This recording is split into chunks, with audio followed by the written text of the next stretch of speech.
How to turn off call notifications on Snapchat. Hello everybody, welcome back to my channel How to Apps. This is me Pipan Bestnet, and today I'll guide you on how you can turn off your call notifications on Snapchat. Now if you're tired of receiving calls on Snapchat and you just want to disable the call notifications, you do not want to disable the whole notification but only the call notification, then here is how you can do it.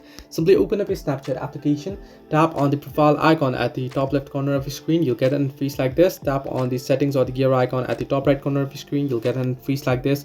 Now here, scroll down and find the option notifications that you can see here on the screen. So we tap on notifications. Under notification, you can see various options. If you scroll down all the way below, at the very end you'll get the ring option. You can see your device will ring when you receive audio or video calls.